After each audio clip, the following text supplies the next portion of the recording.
Iran launches. Sudden attack. Secret U.S. base. Targeted. Tonight, ships are burning in open water. Drones are moving over a base most Americans don't even know exists. And the President of the United States is being protected like never before. Something happened in the last few hours that changes the entire shape of this war. And by the end of this video, you will understand exactly what it means. Welcome, everyone, to the Siege War. If you're joining us for the first time, or if you've been with us since the beginning, it is good to have you here. Before we go any further, I want to ask you for something. Not for me, but for yourself. If this channel has ever helped you understand what is really happening in this world while everyone else is busy guessing, then do an old friend a favor. Press that subscribe button. It costs you nothing. It takes 2 seconds. And it means you will never miss the truth when it matters most. And I'd love to know, where in the world are you watching from tonight? Drop your city, your country, down in the comments. I read every single one, and I want to know who's sitting with us as this story unfolds. Now, let's get into it. It began in the waters near Yemen, in the Bab el-Mandeb Strait, a vital passage used by ships from all over the world. A commercial vessel flying the flag of Saudi Arabia was moving through those waters like it had done many times before. Then, without warning, it was struck. A missile hit the ship directly. 3 crew members lost their lives in the attack. 2 of them were from Pakistan. 1 was from Indonesia. Ordinary sailors, doing ordinary jobs, caught in the middle of a war they had nothing to do with. The attack is believed to have been carried out by the Houthi movement, a group based in Yemen that is widely known to be backed by Iran. For months now, they have been accused of targeting ships connected to Saudi Arabia, using this narrow stretch of water as a weapon of pressure. But this was not the only ship hit that day. A second vessel, a cargo ship, was struck near the coast of a Yemeni town called Al-Mocha. Maritime safety authorities confirmed the incident, and once again, there were reports of casualties. 2 ships, 2 attacks, in the same waterway, within a short span of time. This means one of the world's busiest and most important shipping routes is now becoming increasingly dangerous to pass through. And it isn't just the Bab el-Mandeb Strait. Further east, in the Gulf of Oman, another incident took place. This time, it involved a tanker and military forces. Maritime authorities issued a warning, telling other ships in the area to stay alert while the situation is investigated. What makes this incident different is that, unlike the other 2, no one has officially said who is behind it. There are only 2 likely explanations. Either Iranian forces intercepted a ship that refused to follow their rules for passing through the region, or the United States military stopped a vessel attempting to break through a blockade that has been enforced for weeks. Either way, it shows how tense and unpredictable these waters have become. 3 separate incidents, 3 different locations, all within the same tightly controlled region. The Strait of Hormuz, one of the most important oil routes on the planet, has already seen its shipping traffic slow down dramatically because of the ongoing conflict. Now, the Bab el-Mandeb Strait appears to be following the same pattern. Ships are being hit, sailors are being killed, and the routes that global trade depends on are becoming battlegrounds. For the countries and companies that rely on these waters to move oil, goods, and supplies, this is not just a regional issue. It is a warning sign for the entire global economy. Every ship that gets attacked adds pressure. Every casualty adds fear, and every unclear incident, like the one in the Gulf of Oman, adds more uncertainty about where this conflict is truly headed. What is clear, though, is this. The waters that connect east and west are no longer safe passageways. They have become part of the battlefield itself. And as more ships avoid these routes out of fear, the cost of shipping, the cost of oil, and the cost of goods around the world could all begin to rise. This is only the beginning of what unfolded in the hours being covered in this video. Because while ships were burning in these strategic waters, something else was happening, much closer to one of the most secretive military locations the United States operates. And that story is even more alarming than what has just been described. Far from the ships burning near Yemen, something else was unfolding. In the middle of the Indian Ocean, thousands of miles from any battlefield most people know about, there sits a small island most people have never even heard of. Its name is Diego Garcia, and for decades it has remained one of the most secretive military locations operated by the United States. Technically, the island belongs to the United Kingdom, but the U.S. leases it and has turned it into something far more important than a simple military outpost. It is remote, it is isolated, and that isolation is exactly why it matters so much. Diego Garcia sits far outside the striking range of Iran and other hostile nations in the region. That distance has always been its greatest defense. From this island, the United States can launch long-range B-2 stealth bombers. It can support naval operations, including submarines that operate quietly beneath the surface. Some analysts even believe it may serve as a docking point for specialized vessels used in classified military operations. In short, it is one of the most valuable and protected military assets the United States has anywhere in the world, which is exactly why what happened next raised so many concerns. Reports emerged of drone sightings near the island, unidentified drones flying close to a base that is supposed to be nearly untouchable. No one has said, publicly, exactly who sent them, but the timing is impossible to ignore. This is happening during a period of extreme hostility between the United States and Iran, a period where trust is low and every unexplained movement is treated as a potential threat. Drones near a secretive base do not necessarily mean an attack is coming, but they do suggest something else, something quieter and more calculated. Surveillance. Someone, somewhere, may be trying to gather information about the base, its defenses, its patterns, its vulnerabilities. For a location that has relied so heavily on secrecy and distance to stay safe, that alone is a serious development. Military analysts have long said that Diego Garcia's biggest strength was being difficult to reach. If that strength is now being tested, even in a small way, it could signal a shift in how far hostile actors are willing to go. It raises a simple but serious question. If drones can reach close enough to be seen near one of the most guarded U.S. military sites in the world, what else might be possible in the months ahead?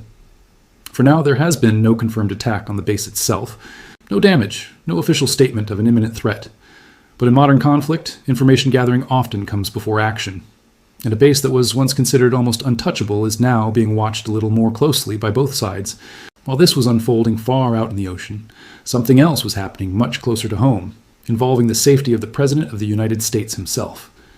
And the measures being taken to protect him would soon reveal just how seriously this threat is being treated at the very highest levels of government. While ships burned at sea and drones circled near a hidden island base, another story was quietly unfolding, one involving the safety of the most protected man in the world, the President of the United States. It happened last month during the NATO summit in Turkey. On the surface, everything appeared normal. Reporters watched as the president boarded an older version of Air Force One, the very same aircraft used by past presidents for decades. He told those watching that he was simply switching planes, joking that it reminded him of the old days. Cameras captured him walking up the stairs, waving, stepping through the door on the left side of the aircraft, in full view of the press. To everyone watching, it looked like a routine departure, but according to a report that surfaced only recently, that was not the full story. Behind the scenes, security officials had prepared something far more elaborate. Instead of actually flying out on that older aircraft, the president was secretly moved. He was placed inside a catering container. That same container was then lifted and transferred to the opposite side of the plane, away from the eyes of the press and the cameras that had just filmed him boarding. From there, he was quietly moved onto a third, separate aircraft, and it was that aircraft, not the one the world had just watched him board, that actually carried him safely to Britain. A decoy, hidden in plain sight. At the time, officials gave a simple explanation. They said the switch was due to safety concerns. Certain security features hadn't yet been installed on the newer aircraft he normally uses. But the real reason went much deeper. There was a credible concern that Iran could be tracking his movements, watching for the exact moment he would be most exposed. So a plan was created to make sure that even if someone was watching, they would be watching the wrong plane. This kind of tactic is rare, but it is not without precedent. Decades ago, during the 1990s, a similar method was reportedly used to protect President Clinton during a visit to Pakistan. Even the people aboard the official Air Force One at the time did not know he wasn't actually on it. Some reports suggest a similar precaution may have also been taken during the Bush administration, though full details of that event have never been made public. What this shows is simple. When the threat is considered serious enough, the United States has been willing to go to extraordinary lengths the public rarely ever learns about, to protect its president.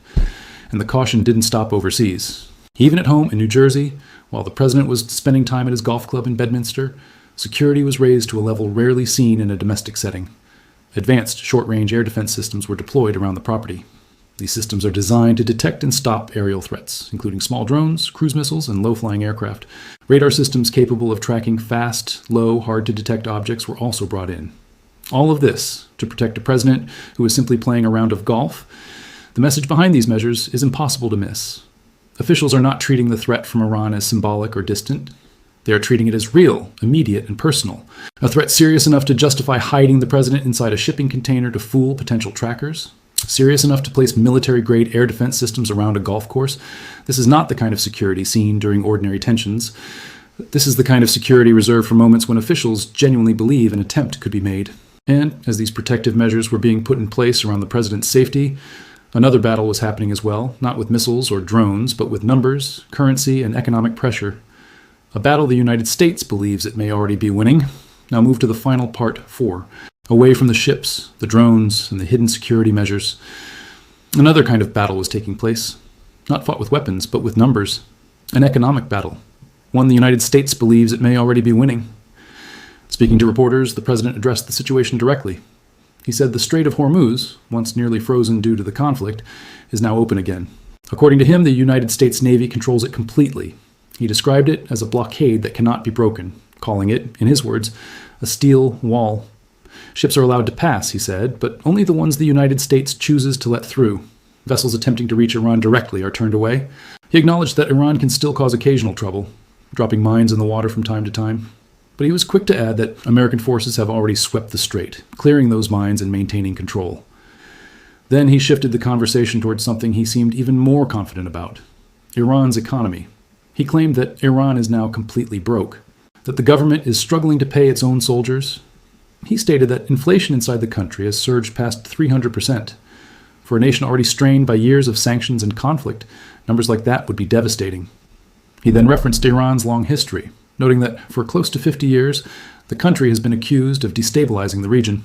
Accusations of funding attacks, supporting armed groups, and using roadside bombs that have injured and killed many people over the decades.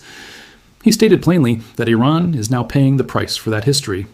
According to him, the United States is pursuing 3 possible strategies at once: continue the current approach and allow Iran's economy to collapse further under its own weight, strike with greater force if necessary, or simply let the financial pressure alone bring the country to its breaking point. He suggested the third option may already be happening, since the United States controls a significant amount of Iranian financial assets. He described it simply, "I'm their banker." Then came a claim that added a strange new layer to the conflict. According to reports, representatives from Iran have demanded compensation, asking the United States to pay for damages caused during the conflict. The president responded to this publicly and firmly rejected the idea. Instead, he turned the demand around completely. He said that if anyone deserves compensation, it is the United States.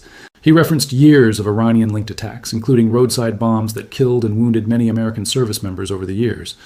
He specifically mentioned the attack on the USS Cole, a ship attacked years ago, an event still remembered by military families today. He went further, saying that compensation should also be paid to the families of what he described as hundreds of thousands of protesters killed inside Iran over the past 5 decades.